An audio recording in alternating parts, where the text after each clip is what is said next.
and welcome back to Retired Happy. This is Carol, and your retired happy friend from Mississippi. And I'm so glad you came in and joined me today. We are having beautiful weather in Mississippi right now. The low at night has gone down to around 45, 48, and Maisie's been wearing her sweater. I have a little bitty heater that I've put in my bedroom just to knock the chill off. It doesn't really heat, but it does knock the chill off at night. So we are enjoying this weather. The daytime today is sunny. I think get up to about 78, so we are enjoying being outside. So today on Retired Happy, I'm going to be fixing kickin' squash casserole. So keep watching and you'll find out what makes it kickin'. It has a secret ingredient, special ingredient that's going to add a little kick to it and make it an extra special. And I think you'll like this recipe. Now, the next recipe I'm going to share with you, because today is going to be a cooking video. I don't have any sewing or crochet to share with you, but I will also be cooking an apple cranberry dump cake. And that is really, really good and special. Apple, cinnamon, cranberries. What could be better for fall? So it just says fall and it smells fall. So be sure and stay tuned and watch that. Now, today, my thankful for today is thankful that we have a source of strength and help.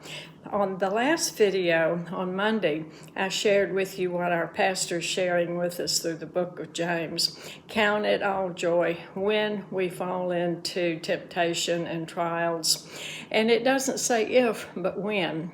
So count it all joy. And then the other thing is to be thankful that we have a source of strength to get us through those trials and tribulations. So today, my good word for today falls into that, because I have a lot of friends, I have a lot of acquaintances and people who are really going through some hard times right now, some real trials and not temptation so much as just life trials and life tribulations. So the good word for today is in Philippians, and I think most of us are familiar with Philippians chapter 4, verse 13, but I'm going to read 12 first. And this is Paul writing when he's in prison.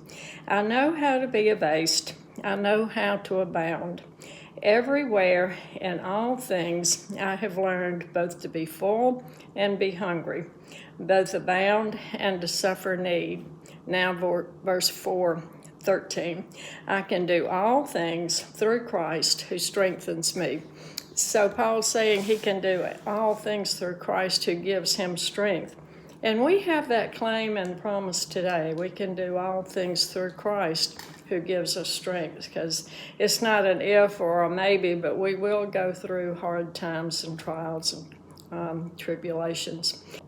I don't have any sewing or any crochet projects to share with you today. I've been busy. I've had a lot of just things happen, and a lot of people I have talked to have needed a little bit of extra time to talk and to share. So when you have a friend or you have an acquaintance or a neighbor who just needs to talk and has things, you just have to take that time out and kind of let everything wait and spend time with them right at that moment when they need it. But I do want to share with you the fall quilted heart cards are on the Etsy shop. So these will be on my Etsy shop until about mid-November, and then after mid-November I'll be putting up the Christmas, because you know, next weekend is the end of October. It's hard to believe that the end of October is here, and in our neck of the woods, as our weatherman says, in our neck of the woods, it's going to be kind of chilly next weekend. So it's going to be the 1st of November. Time is going to change. And so next weekend we'll be getting into November. So around the middle of November, I'll be taking down the fall quilted heart and the fall watercolor note cards. And I'll be putting up the Christmas designs. So the fall ones will be up a little bit longer. These are the watercolor note cards. It has a little painting on the back of it. A lot of people I have given these to or who have gotten them have liked them as a framed picture as well, and they put it in a little frame, and that's the back of the bumblebee. So they're really nice for note cards. They are all original, my original watercolor designs, and that will be up. So looking forward to the holidays, looking forward to Thanksgiving, to Christmas, and we're just right now enjoying fall. It's getting close to soup time and chili time and getting the crock pot out. So I hope you enjoyed today. I hope you enjoy these two recipes, both the chicken squash casserole and the apple cranberry dump cake. They're both wonderful recipes for right now. And I did share with you how I made both of them. I made enough of it that I had some, and then I had enough that I put in little aluminum casserole pan to share. So I have mine, and then I have a share casserole. So I'm so glad I got my little freezer. And next time, Monday, I will show you the inside of my freezer. And I do have enough stocked. I want to make one more recipe of bread, which I will probably make the pumpkin bread, and that will be on Monday, because the pumpkin bread is always good this time of year when we're getting ready to go into fall. So anyway, stay tuned. I have subscribers. Thank you everyone. I appreciate it, and I appreciate all your comments. But I have around 8,300 subscribers, but I don't get that many likes or comments. So according to Mr. YouTube, they count how many likes, how many subscribes, how many comments that I have, and that helps my channel to keep going, and it helps to encourage and support me in the time I spend on videoing and editing and making the videos. And I enjoy every single minute of it. I enjoy this part of my retirement journey, and I look forward to all of the comments that I get back, because so many of you share so many things that's going on in your life. And this is a retirement community. We are on a retirement journey, and we have to enjoy it. We have to make the best of every day we have, every hour that we have, because we never know how much more time we have to help others, to enjoy our life, and just to share what we have and what God has blessed us with. So please like, please share, please click on that little bell on the side. It doesn't cost anything, and it lets you subscribe and know when a new video is coming out. So thank you. Happy fall, y'all. So in my skillet, I have 2 tablespoons olive oil. I'm going to put that in and then chop up all of the summer squash, 2 pounds of summer squash. I'm going to just slice it real thin so it will cook quickly, and put that in my skillet. So this is going to be a little extra kick in this squash casserole with the rotel. So it's going to be a little bit different than what most people are used to. So what I'm going to do, according to my plan of having some extra casseroles in my freezer to share, I'm going to fix this for my lunch today, and then what I have left over, which I know this will be much too much for just my lunch, but I'm going to put the rest of it in a casserole and then label it, have it in my little freezer, and have it ready to give when I needed it. I needed one just last week to take to a neighbor who had surgery and was home and really needed a meal to fix, and I didn't have anything already prepared that I could take her. So this is going to solve that problem. I'm not going to add any extra water to it, because squash already has so much liquid in it and water in it that we don't want to add any to it. Now that's all the squash sliced, and my pan is full to the top.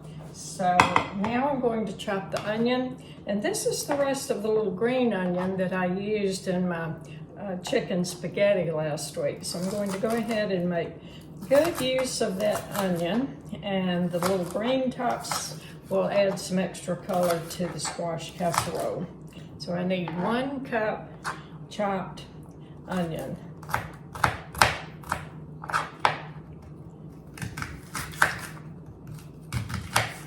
And I want this chopped small also. I don't want big chunks in it. 1 cup chopped onion. This will go in the skillet with the squash that's already sliced thin. I'm adding the garlic and pepper seasoning. This has salt in it, so I'm not going to add any extra salt. So this has salt, garlic, and black pepper. Okay, there we go. That's approximately a teaspoon. And we'll turn the burner on and let it steam. While the squash is steaming in my skillet, I'm going to go ahead and grate 1½ cups cheddar cheese. Now we'll need 1 cup of it to go in the casserole, and 1/2 cup of it we're going to reserve, and that will go on the topping.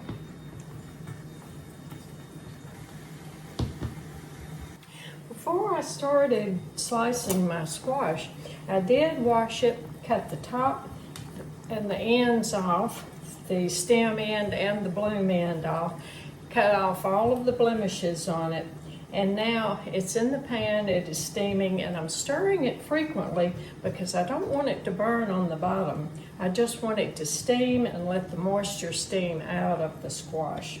So when you're picking your squash for your casserole, it's best to pick the small squash that don't have as much meat in the middle, and not the seeds aren't as big.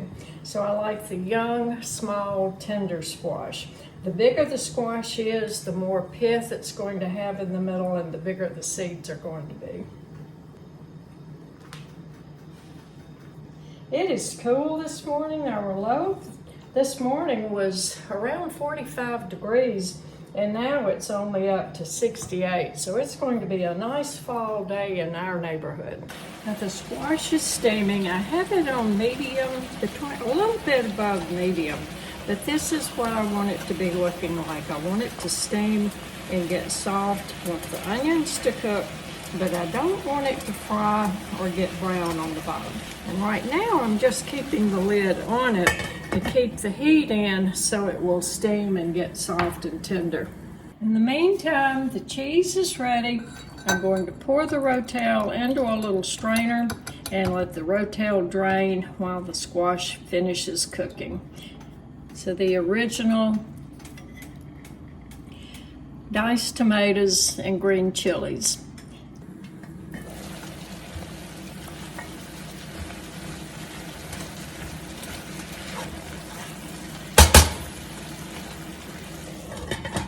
Now the squash is tender, and it's getting a good bit of liquid in the bottom, so I'm going to leave the top off of it now and stir it.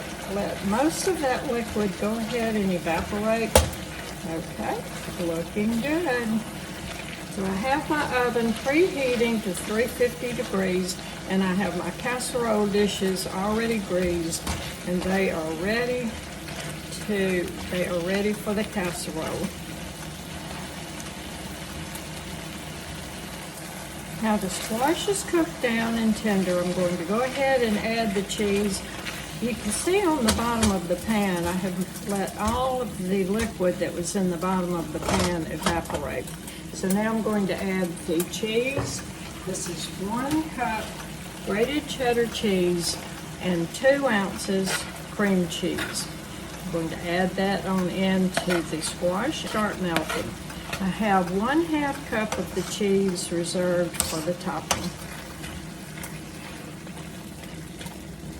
I want to get that cream cheese and the cheddar cheese all mixed in together, get it all incorporated, and let the cheeses start melting. That's looking good already, just with the squash and the cheese.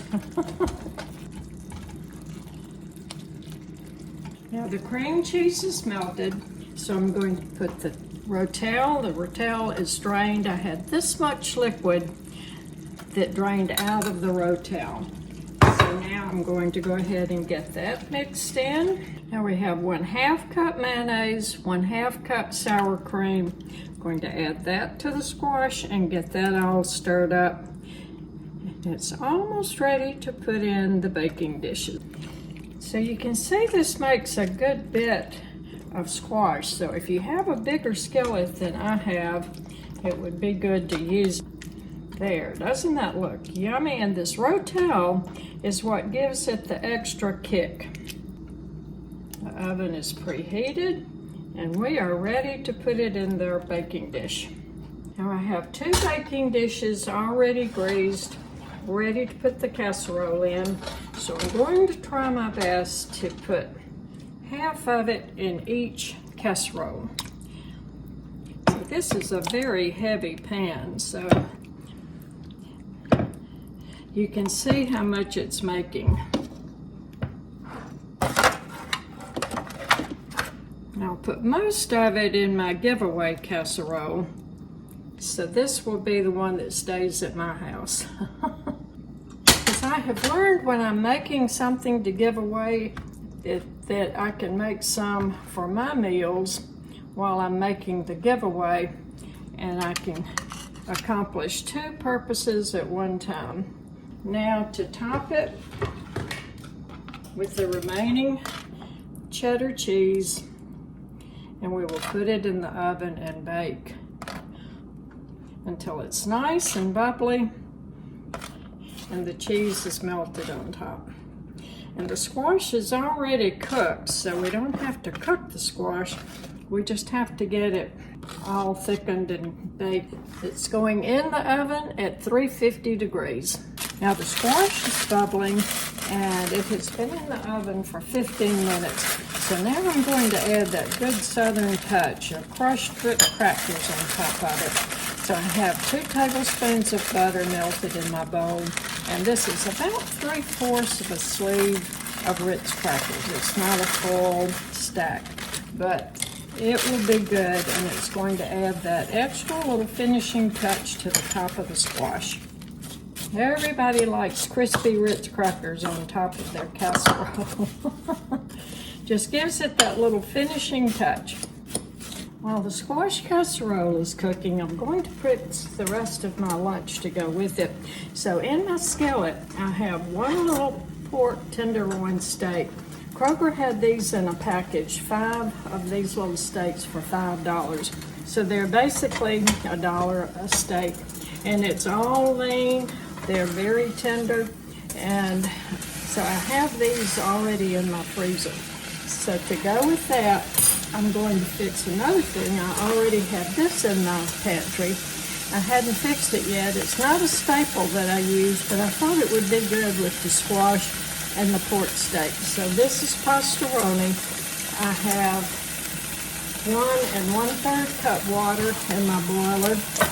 I have to add 2/3 cup milk and 2 tablespoons of butter. So I'm going to just go ahead and cook the pastoroni according to the package directions. And I'm going to add a little bit to it while it's cooking. I'm going to add a little bit of broccoli and just a little bit of cauliflower. And I think that will be good in the pastoroni to go with the squash and go with my little pork steak. So it's going to be a good lunch today. So now, according to package directions, the milk in the water is boiling. So now I will add the pasta of the pastoroni and the seasoning pack. So it comes with this little pack of seasoning. And this is not something that I usually fix, so we will experiment with this together and see how it does. There's the package of seasoning mix. This is just a little bit of chopped broccoli and a little bit of chopped cauliflower. So we're going to experiment with that and see how that does. So according to the directions, to reduce the heat and boil uncovered 4 to 5 minutes until the pasta is tender. Okay, so by the time that cooks, the squash casserole is going to be done. It is bubbling around the edges, and it has been in the oven for 30 minutes. So I'm going to turn the oven off and let the pasta get done, and the pork chop steak. And it's going to be a good lunch. Squash is coming out of the oven, and it is done. Oh, it looks so good. There is one. It's brown around the edges and bubbling. That one is mine. And that's the keep one. And this is the share one. So I have one to keep and one to share. And that's a good way to do your casseroles. When you're cooking for one and you have more than you can eat, put it in a little dish and store it, and you will have a share dish ready when you need it. Now everything is done, so I'm going to start serving my plate.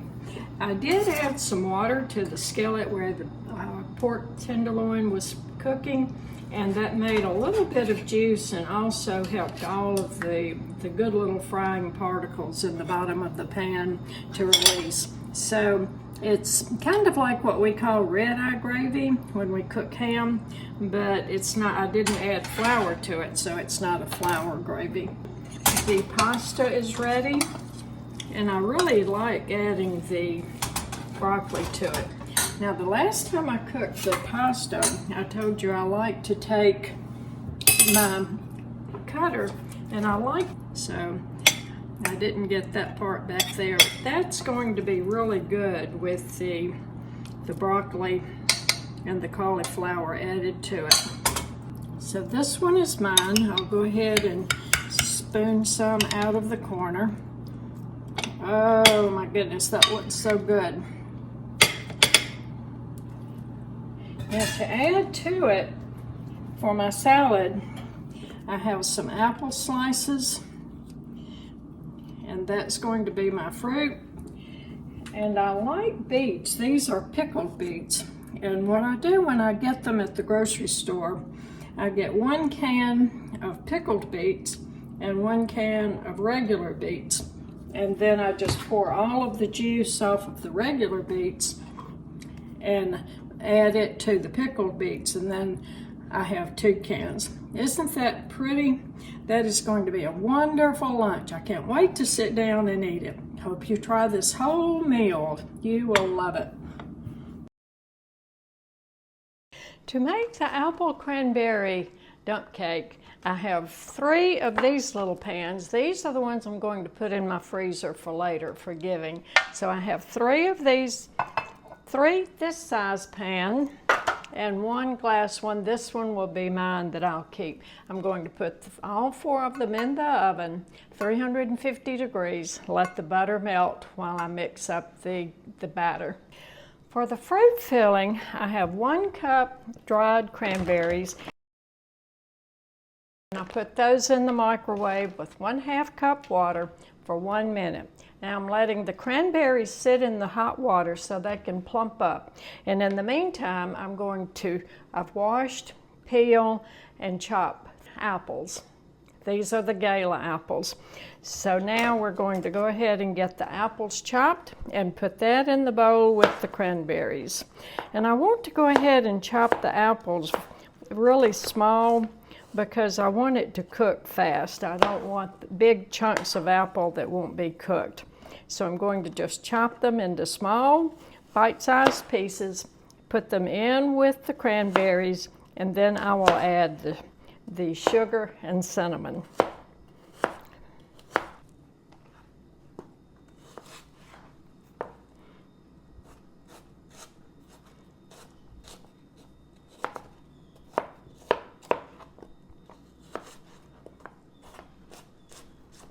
I'm chopping the last apple, and this will make 4 apples. The butter is almost melted, so I'm ready to take the pans out of the oven and get the batter ready. Now to the apples and cranberries, I'm going to add 1 teaspoon ground cinnamon. So I have 1/2 cup regular granulated sugar.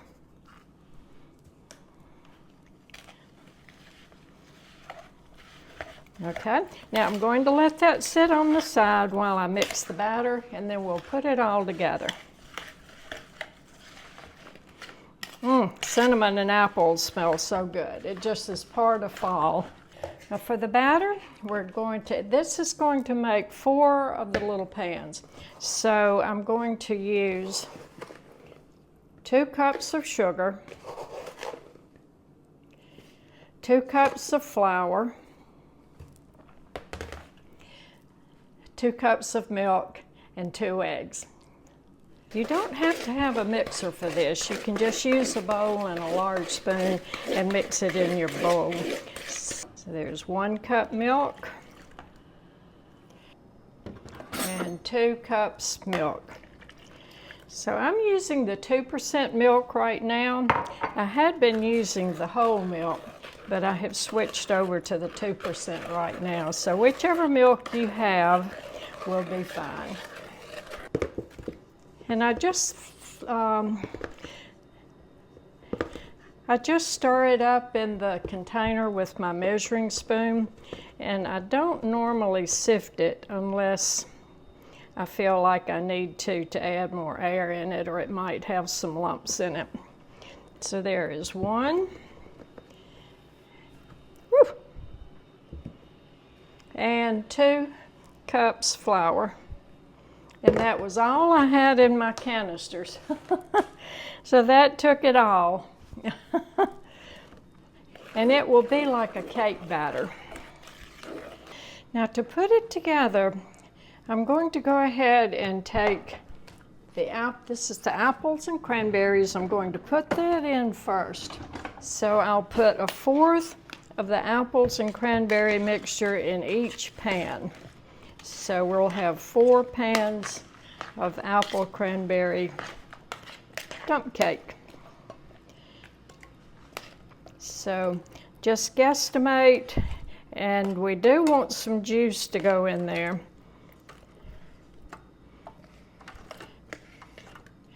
So it looks like some of them may have more cranberry, some of them may have more apple, because my cranberries tended to settle on the bottom.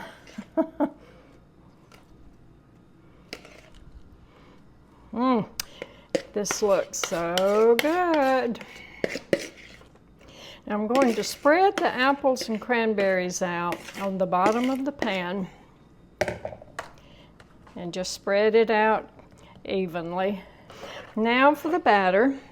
So we're not going to mix it, we're just going to pour the batter over the fruit, and the butter is on the bottom. And I'm going to spread the batter out into the corners of the pan. And if you remember the dump cake that we made with the strawberries, this is very similar, but I did add the eggs to it, and this one is made with apples and dried cranberries. I have 1 teaspoon of the ground cinnamon and 1½ tablespoons of the sugar. So I'm going to take the sugar and the cinnamon and just sprinkle that evenly over the top of the cake. My oven is already heated, so it's preheated to 350 degrees. I'm going to put all the pans in the oven and let them bake probably around 40 minutes. So we will see at the end. We want them bubbly on the side, and we want it brown and crispy on the top. Okay. When making the apple cranberry dump cake, this is a good way to sprinkle your cinnamon sugar on top of it. I found this little shaker at Dollar Tree, and it has large holes, so it's larger than my salt and pepper shaker, and it's perfect for the cinnamon sugar. Now the apple cranberry dump cake is done, and it baked for 30 minutes at 350.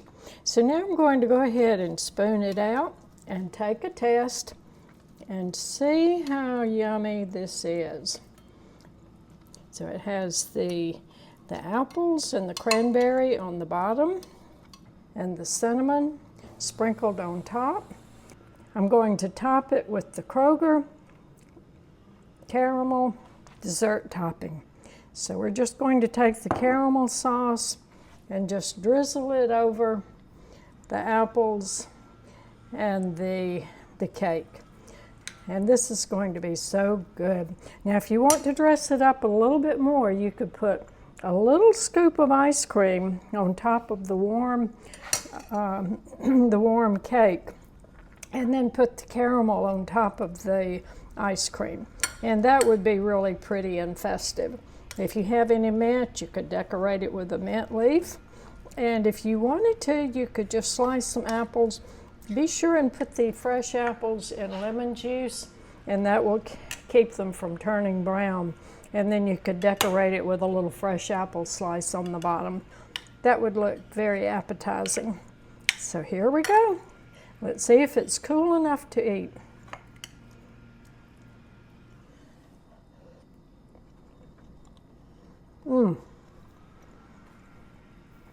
Very good. The cinnamon and sugar on top gives it just a little bit of crust, and it's almost like my fresh apple cake. Hope you enjoy this. Enjoy apples this season, and apples and fall just go together.